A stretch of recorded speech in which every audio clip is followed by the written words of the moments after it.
Hello, this is Aaron with Chiron's Cave. This is Susan Reed, professional astrologer and co-host of Chiron's Cave.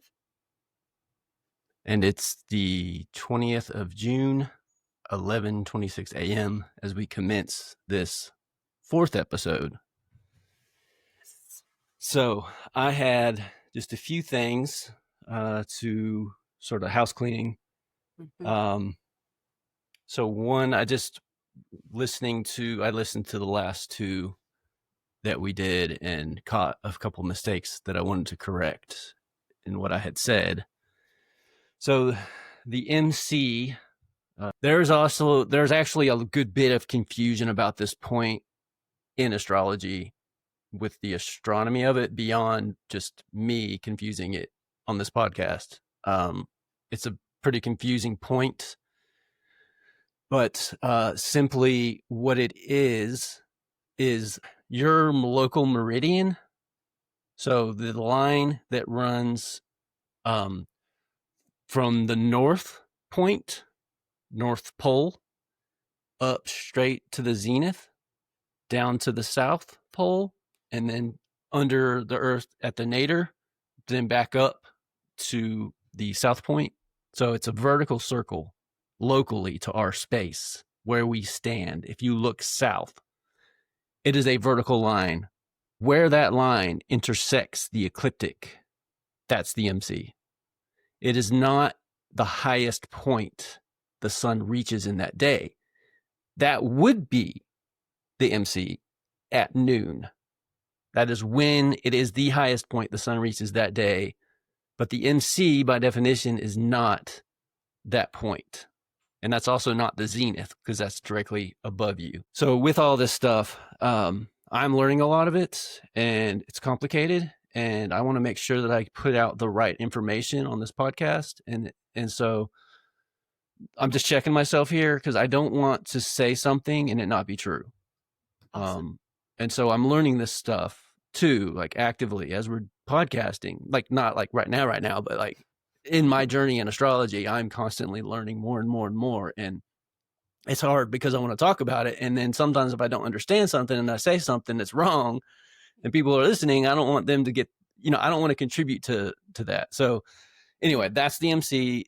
That's all I want to say about it right now, because that corrects what I have said in the past. And I can't even point out precisely what it is that I said now at this point. I don't remember. I just remember hearing it and being like, oh, that's not right. Right. Yeah. So the other point, Porphyry, the breakdown of Porphyry, what I talked about in one of the last two episodes, I talked about Porphyry.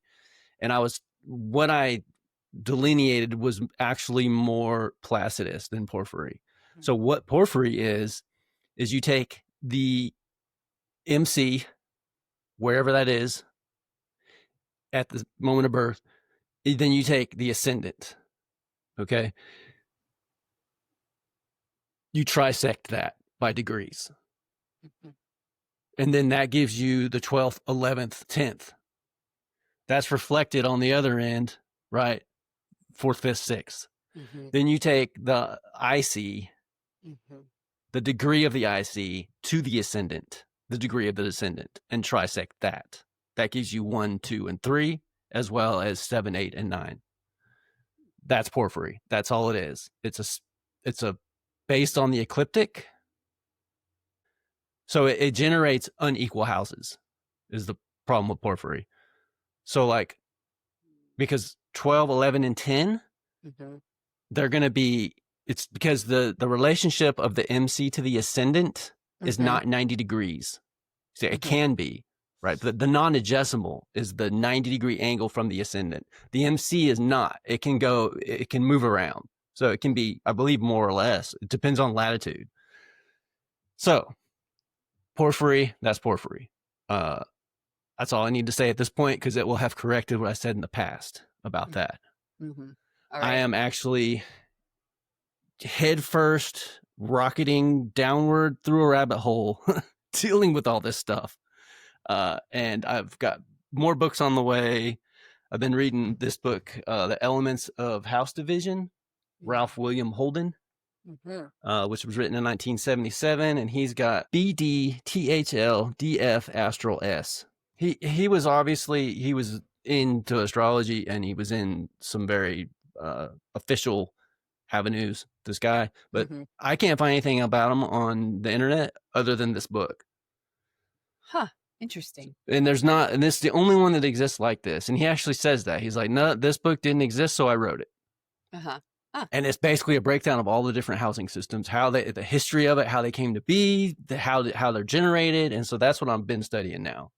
And then also the next development, I've got an armillary sphere coming to the house. Do What's you it know what called? that is? An armillary sphere? Do you know what No. an astrolabe is? Not other than the software that's called Astrolabe. So maybe you Okay, can yeah. tell me. Maybe you can It's tell a me. tool. It's a tool of antiquity for getting angles and figuring out where everything is Uh, time wise, all like that. It's like what a device that they would use. And then the cool. armillary sphere is a 3D version. And Okay. actually, I have a picture here. That's oh, now yes, I do. I That see yeah. that's an armillary sphere. Okay. Oh wow, that's really cool. And It looks so like there's a there's small box of me in front of it, but yeah, there's you maybe, and I, yeah, and then there's we'll a small see. box, but I can see the gist of it. Okay, where That's one is from this one? China. So that's fourth Wow. BC. That's fourth century BC China. That's how old this thing Oh, is. And so you can wow. see though, there you go, that one. Yeah. See how Wow. complicated that is? That I is all the do. stuff you need to know to actually understand the celestial mechanics of Earth's motions and the Mm. zodiac. Mhm. All these Mhm. lines on here, Mhm. that's what I've been trying to understand lately. And it's like trying Mm. to visualize that without the aid of that is almost impossible. Right. Truly, it is the Gordian knot of the universe, and It's and like, the meaning. yeah, let me stop sharing. Yeah, so Wow. that's the rabbit hole I've been down. Cause like I want to understand, and I keep getting further and further and further into the weeds trying to understand how all this stuff is generated, all the houses essentially. Like, and the relationship between the ecliptic and our view here on Earth, the Mhm. geocentric view, because that's what matters in astrology, really. What we see is what Mhm. matters. Mhm. So that'll all be all that stuff. Once that armor layer sphere, I had to order it from a company in Germany. It's a wooden model. I got to put it together, but it's actually a working, precise. You can set it for anywhere on Earth, and you can use it as an actual functioning armillary sphere. So I'll have it to actually study it, and then once I get that in my possession, Mhm. I hope that it's gonna finally click for me, and I'll Mhm. be able to really understand all of this stuff even better, and then I'll be able to help hopefully elucidate some of it here. Right. Yes. I love that. That's really cool. Really, really exciting. Yeah. Yeah, it is for me. Mhm. I don't know. It's just something like I said, I bit into the whole housing system debate Mhm. Mhm. pretty early on, as Yeah. well as sidereal versus tropical. Right. For me, like the two biggest issues in astrology, I found them like instantly, almost as soon as I entered into the field. Right. I was like, here's the big two problems that are controversial. Mhm. That's what I want to be concerned about. Right. Yeah. Yeah. Right? Like a Typical Aquarian. Well, typical Aquarian and true astrologer, right? Because that's, like I was telling you about, hey, don't feel bad. Abu Mashar was grappling with with the house system issue and trying, even going back and forth because of the time frame and like the fact that precession was not what it is now, but there was a lot of overlap even between the sidereal and the tropical at that time, and going back and forth and using tables that were Arabic and Indian, and just this complete overlap where they were really in the trenches with the transitional astrology as it was happening. And Mm-hmm. so it's almost like you're going back, you're looking for the origins. You need to be almost, I almost like pictured you inside of that. What's it called? Armillary sphere. Armillary sphere. It's like you have Yeah. to be inside of it, or you have to understand it from the inside out. Yeah. And even the point of origin of a lot of this technical, and before you feel ready and comfortable, even I would imagine with consolidating the theoretical. Would you say that that's true in terms of Oh theory yeah. and Well, practice? yeah, and that's where this really intersects. And it's interesting reading this book, The Elements of House Division, because really the story of astrology has been the story of the houses Mm-hmm. and how they ever, Mm-hmm. like, once you start with horoscopic astrology, right? Yes. Mm-hmm. So around 200 BC, we really around the turn of the millennium. I mean, 0 BC, around, you know, Right. around there. Yeah.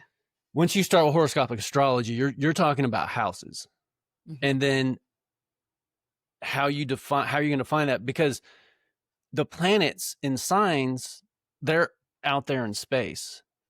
Those relationships exist in actual reality. Mm-hmm.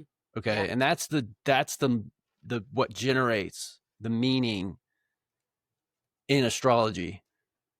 That's what's real. The houses are purely symbolic, right? They don't exist in reality. The houses don't exist. Mm-hmm. So it's like but it's necessary in astrology because that's what changes rapidly. It's really the marriage of Earth's diurnal rotation, Earth's rotation, and then Earth's orbit, Earth's revolution around the sun, right? Mm-hmm. The ecliptic is Earth's revolution around the sun, right? But but the diurnal rotation is the day, and that changes rapidly, right? That changes a degree every 4 minutes. Mm-hmm. That's the speed by which Earth rotates. Mm-hmm. That's what you're capturing with the houses.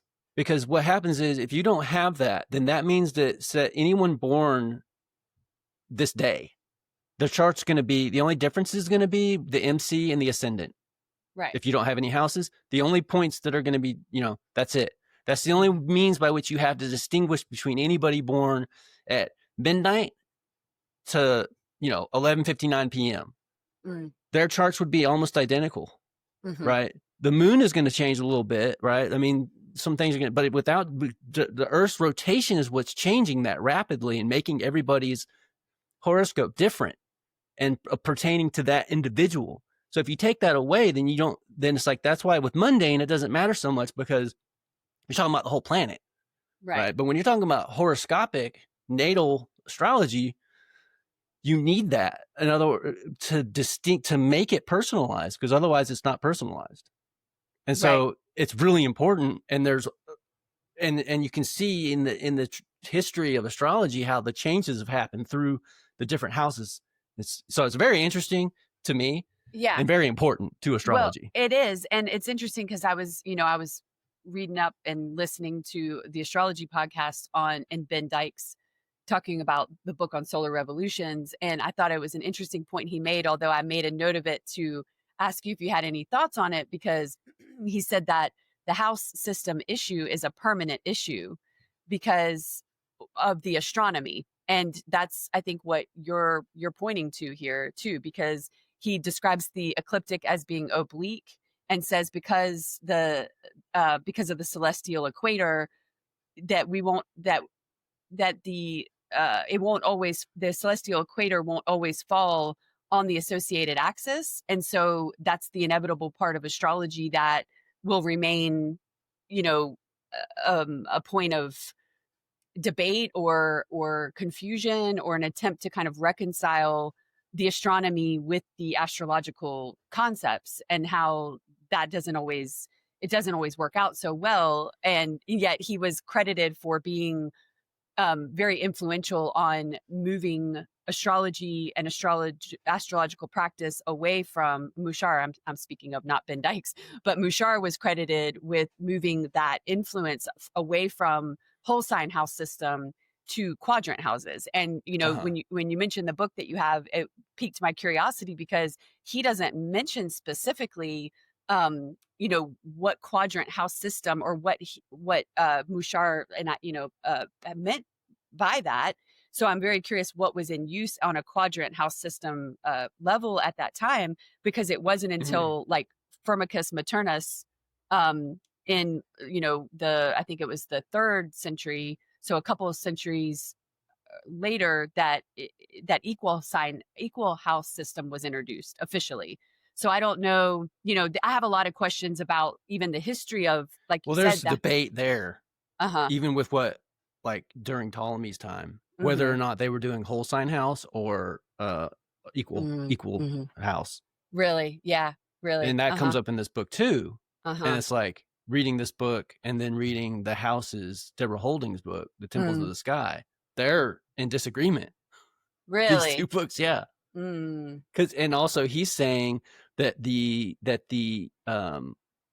houses, that the meaning of the houses Mm-hmm. Mm. grew out of the signs. Uh, Deborah Holding is saying no. She's saying no. The houses, the signs grew out of the houses. mm. So that's a debatable point apparently. Now this Hmm. book was written in 1977, and houses, Deborah Holding's book, The Temples of the Sky, was written I think in like 2001 or something like that, 2002, somewhere around there. Uh-huh. So, but there's debate apparently even on the history of it. Now that may not be a debate anymore. Mm-hmm. So in probably, I think Campanus or Campanus, I don't know how you say it.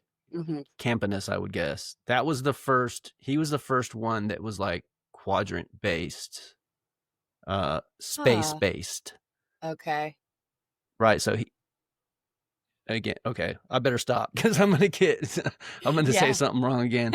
And I'm in the middle of studying this. Well, So yeah, no, but I think that's great. Like we master what we are, talking about and sharing in terms of knowledge. So it's a great context and opportunity to do that. I think what's great is that, and why I love that astrology is a conversation, is that that's where we get to constantly be refining and reviewing and relearning a lot of the things that we might come across but don't really have a chance to explore deeply because we're off to this, that, or the other, and then it comes back around. So, I mean, that's been for sure my experience with that. And, it's a complex issue that's been going on for quite a just a few long thousand time. years. Yeah, yeah. So I think Abu Mashar, is that Abu Mashar? Yeah, Is that Abu the guy's name? Mashar. Hmm. I'm pretty sure that would have been Porphyry. Okay. Okay. Thank you. That's what I That, was, yep, yeah. wondering. Which Um, house system would have been that quadrant house that he may have been referring to when he struggled between whole sign house and quadrant division. But this came up in another episode that we were in, that you know it's not an either or, and it looks like from that time period, in the 9th century with Mushar's practice, and he had a lot of students that were also learning from him while he was giving consultations, and he would just make the distinction, and this wasn't information that was translated until very recently. So for right. thousands of years, people didn't have the benefit of the translations from Arabic, because they never got translated into Latin. When he's in the 9th century talking about using both the whole sign house and quadrant house, he would make the distinction and say, even while he was looking at the same chart, sometimes he would go back and forth between, and he would call it houses by equation, or houses by division, and then houses by number, which would have been whole sign house. So but he used both, and he didn't even reject, he rejected Ptolemy's approach, but he didn't reject outright whole sign houses. However, he is credited for eventually kind of moving and steering astrology in the direction of quadrant house from that point on. At least that's what it's thought currently, that he was largely influential in that. Yeah. So I was trying to figure out, I'm looking in this book, trying to figure out when Porphyry's time, because I want to say like 300 AD, around that time when Porphyry. Okay. Yeah. So he would have been before Nothing um really changed until like the 1300s from Porphyry, okay. because that was Yeah. Campanus was like 1300, like 1200 was Okay. Campanus. Yeah. Gotcha. So Porphyry would have been in the Arabic parts, and all that would have been that developed into Porphyry's Okay. division. Okay. Yeah. But Wow. But I'm not, and I'm trying to. I think that's a logical, at least a logical premise to, or assumption even to say, okay, it could have been that was the quadrant, the house that he was working on, because we're talking, ninth century with Abu Mashar, and um, and so yeah. So yeah, so see this paragraph here. It says, as we saw, the equal house method fell from popularity among astrologers soon after Porphyry introduced his own method of division. Interesting. Okay, and that would have been, you said. That's what I can't find. I know he says in here, but I don't want to keep looking. Yeah, that's okay. Yeah, it'd just be a quick, yeah. Google. Yeah. What are Porphyry's dates? Right. I mean, yeah. Well, you could do that. You could do that if you. I mean, I think. We'll get better at this. Yeah. At this fact checking / podcasting live situation. Hopefully, which it's that's how true actual conversations and learning goes. So I think there's grace for it. But I think it's interesting because like Maternus was in the 3rd century, so he was after Porphyry. I'm just thinking out loud too, because he introduced equal house system, but so that was obviously in use as well. So there were maybe multiple quadrant. Would you consider equal house? I mean, that wouldn't really be quadrant, would it? Because it's no, equal house is ecliptic based. Okay, so then, how many quadrant systems were there other than, like, that's a good question and curiosity of mine now too, but one that I didn't think to even ask before the conversation. So Porphyry of Tyre, Tyre. Yeah, it's 300. He's 234 to 305 AD. Okay. Yeah. So. Yeah. And then, because Campanus took Porphyry and advanced it, and that's when the quadrants, I believe, started. Okay. Right. Because Porphyry was just taking the ascendant and the midheaven and trisecting it. Okay. Just by degree, not by time or anything else like that. Just by degree. So that's still based on the ecliptic. Yeah. Yeah. But I do have questions about that too, but maybe I'll ask you and we'll talk about it again. Cause I'm like, now you've got me wondering about why the 1st through the 4th house division and the, and 1st through 3rd would be 1st through 3rd. 1st through 3rd. And then the 7, 8, 9. Those would reflect. Yes. So why are they potentially divided differently? They're divided the same method. It's you're taking the IC to the ascendant. Same method, but why did the divisions change? How can they change? Because if you're comparing the MC, if you're basically dividing the MC line and then the IC line, would it not be the same? Because the MC and the IC are exactly opposite each other. So it's like, so why is there a difference? Yeah, that's my question, which we can answer another time. It'll have to do with latitude. I know that. Okay. Because that's what changes, and that's the obliquity of the ecliptic, and that's why. Okay. That's what the obliquity of the ecliptic is what causes all of the confusion and all of the problems with all of the house divisions and all of everything in astrology. It's all because that 23.45 degree angle of the Earth's tilt in reference to its plane of its orbital plane. Okay. And that's what, because depending on where latitude you're at on Earth, it's going to change the MC, the ascendant, and then therefore everything. Like, yeah. So you did clarify. Thank you. I thought you probably would clarify the comment that Dykes made in the astrology podcast episode. Yeah. So thank you. With the obliquity of the ecliptic. Right. It's a mouthful. Obliquity of the ecliptic. It does. It sounds like a tongue tire that you should have to say 3 times fast. Yeah. I don't think I'd be able to. Yeah.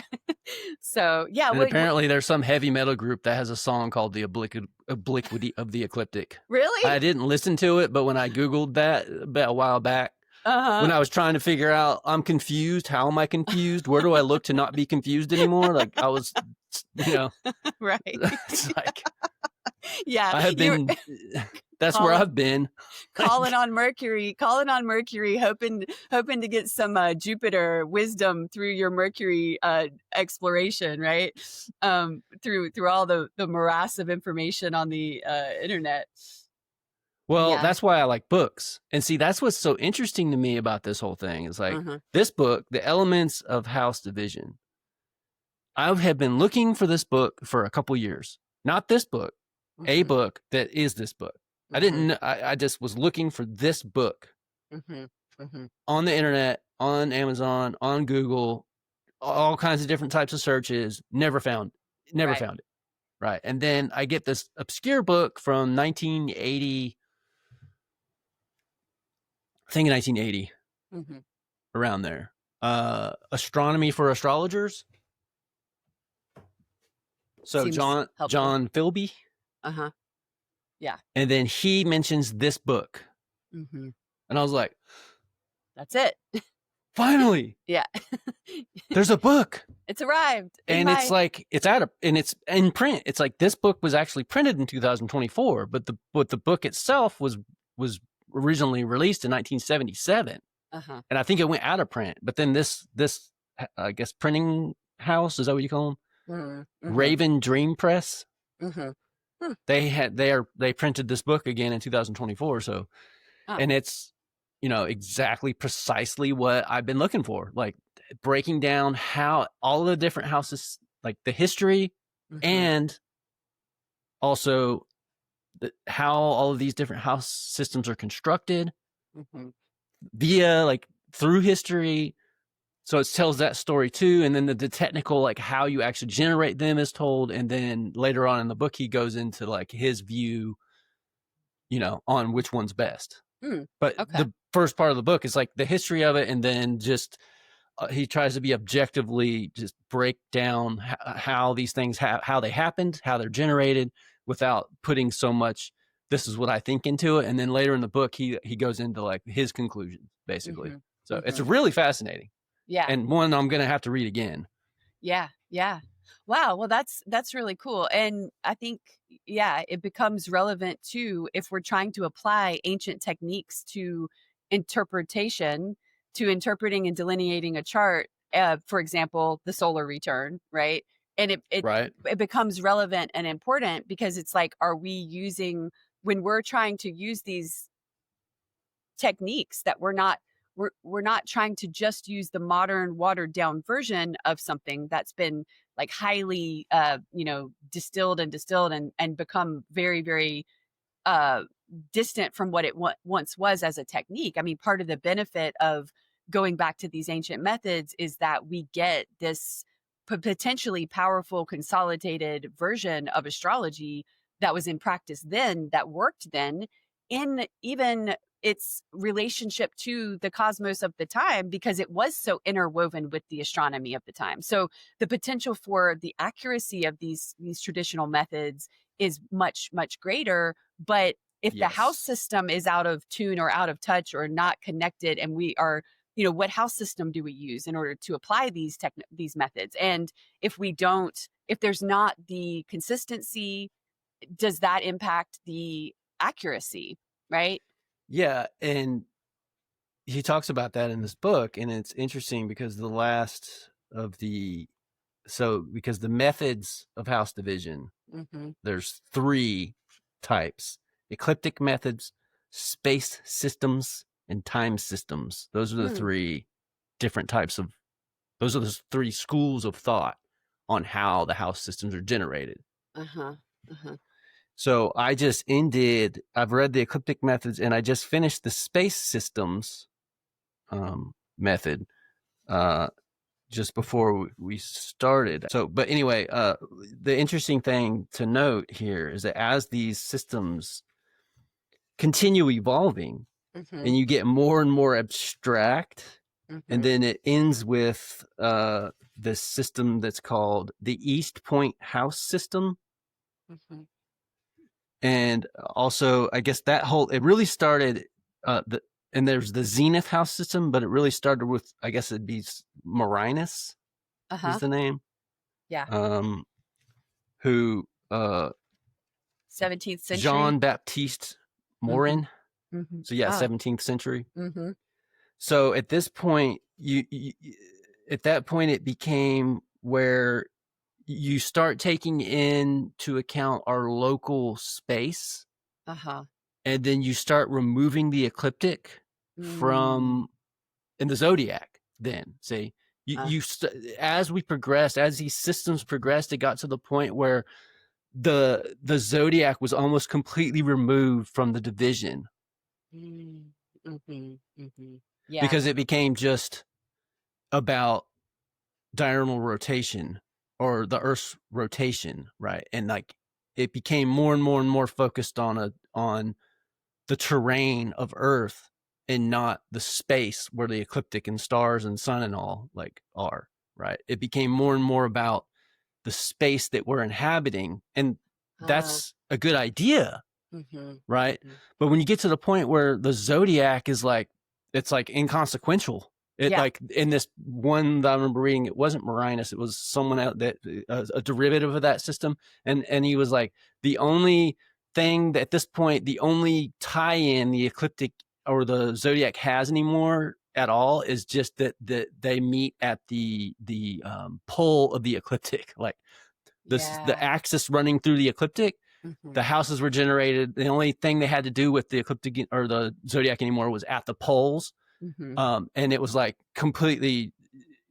So yeah, It and so became irrelevant almost, like very disconnected, the dissociated. zodiac, yeah. Right, right. And so then, like, what are we doing if you're not doing astrology almost anymore? Then, if you're not taking into account the zodiac. Mm-hmm. Yeah. Well, it's interesting that you say that because it ties in with the fact when you mentioned Moranus, I don't know how to say it. that he was the first to relocate the solar return chart. So apparently, Huh. yeah. So when you talk about the spatial importance, why when the solar return was one of the key ways of doing horoscopic astrology for such a long period of time, and it was never until that 17th century, which again we're talking centuries and hundreds of years, that he actually he was the first to relocate it. Now since then it's almost like gone back passe to relocate your solar return chart, right? But at that time I'm interested and curious now of what the spatial reasoning for that was and why that And became more important to him. well, and this is interesting to me because this is part of what launched beyond the wormhole of the rabbit hole I was already in. Mm-hmm. Like I was going through this rabbit hole and then I fell into a wormhole with A quantum wormhole? No, just, yeah. yeah, with trying to get to the bottom of this mystery. Mm-hmm. And again, I forgot where I was going. Yeah. That's what happens when you go in a wormhole. Oh, I was saying it could be decades later. It's like The solar return. Okay. Yeah, Yeah. I just needed that. Sorry. Mm-hmm. I was trying to figure out because it came up. I asked you about it, right? Because this ESAR exam I'm taking tomorrow, Uh-huh. it in the practice or the information they say you should know, the solar return chart comes up, and that Mm-hmm. I guess there's going to be some questions on it. Mm-hmm. Mm-hmm. And then you mentioned that in the solar return that it doesn't necessarily correspond with the date of your birth, Mm-hmm. right? Mm-hmm. The exact day. Mm-hmm. Right. The exact day. Yeah. So, and I've been trying to figure out why. Mm-hmm. And that brought me to that quantum hole I fell into, where I had to start learning about things like apsidal precession, nutation.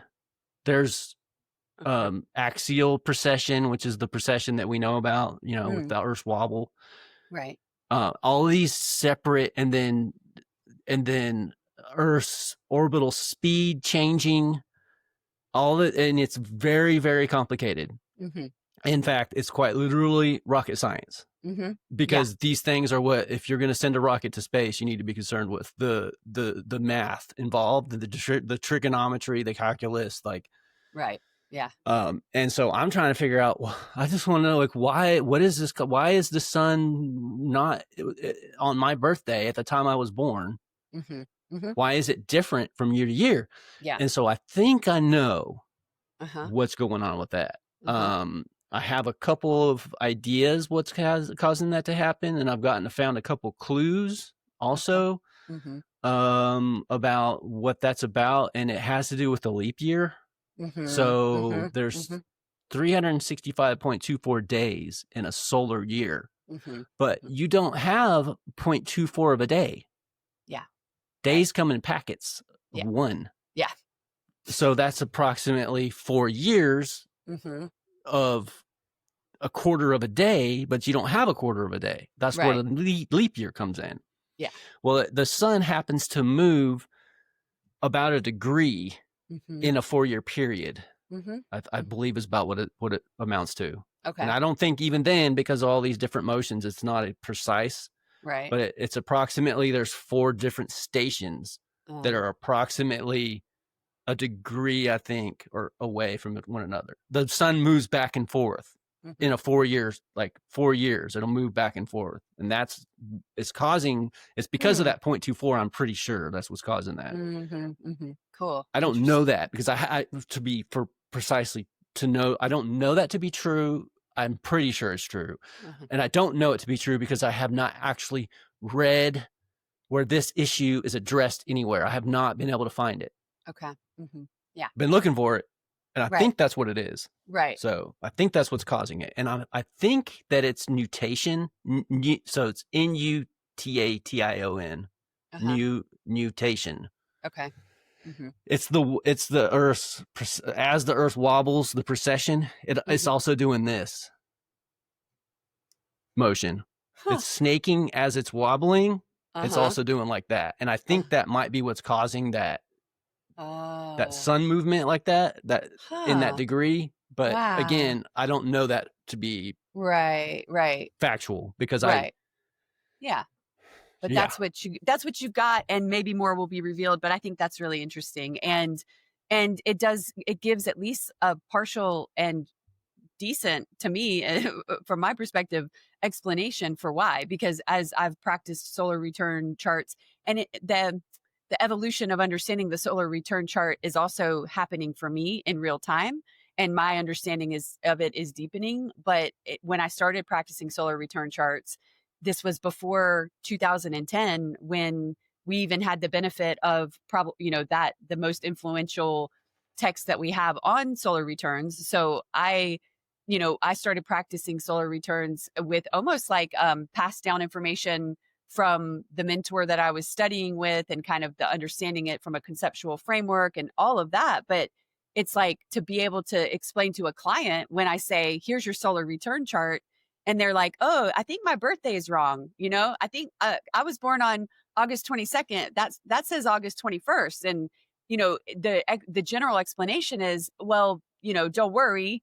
It's by the degree. And when that planet comes back, when the sun comes back to the exact degree and, of the time you were actually born. So it gives it helps me to understand that there is a lot more complex, like, to understanding that why. And maybe it's not necessary in all cases to have to explain that or need to explain that, probably not to a client. But it helps me as an astrologer to be able to reconcile it for myself. So, I think that's, which is a good point to point out with Chiron's cave, because like what we're talking about, I mean, the stuff we're talking about, especially in this episode, right? Like, who's going to even other astrologers who know how to practice it or apply it, conceptually a solar return, but who want to understand more deeply the why of how they're practicing, I would say.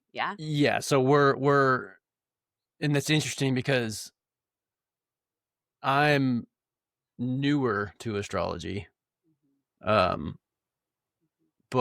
I'm at this level with you, and we're at a different place, and it's like, I don't know, it's like I want this to succeed and be for everybody to like, it's like, as a endeavor, right? We want this podcast to be successful. That's why we're doing a podcast, right? Yeah. So it's like, but if it's only going to apply to a top level practicing astrologer. I mean, I don't know. Maybe there's a market for that. Well, Maybe. yeah, I think it's a calling and it's a service, and we don't really know right now the extent of, you know, of where and in what context it's going to be most useful. But I think that the spirit of development and learning and service and sharing of knowledge and information is a really good motive, because it seems to be driven by an authentic desire to open up and have a conversation that's going to make us better astrologers and make Mhm. whoever is interested in this potentially better practicing astrologers for it. Mhm. Not because we know it all, but because we are passionate about it, and we want to share in that, and we want to share in the conversation, because there might be places that we're grappling with or that we're trying to discover, and somebody hears it and they are able to shed light and fill out an area, because that happens to be their niche or their place of passion and astrological research, right? And I think so much of the really great research that's been done academically, that's been made available through kind of the academic astrologers, that those astrologers and the level that they're discussing a lot of this kind of material on, it may not be available and accessible to a lay astrologer, right? But there's this intermediary space, I feel like, that you and I are kind of existing in, where we're taking the deep kind of academic astrological concepts, understanding them better ourselves, right? Because Yeah. it's not easy material, but then No. being able to take that and share it in a way that hopefully, as time goes on, makes it more accessible, even from like an application perspective for me, of like being able to apply this theoretical information, knowing where the theories come from, and then helping other astrologers to apply it in a way that's going to be effective and meaningful, right?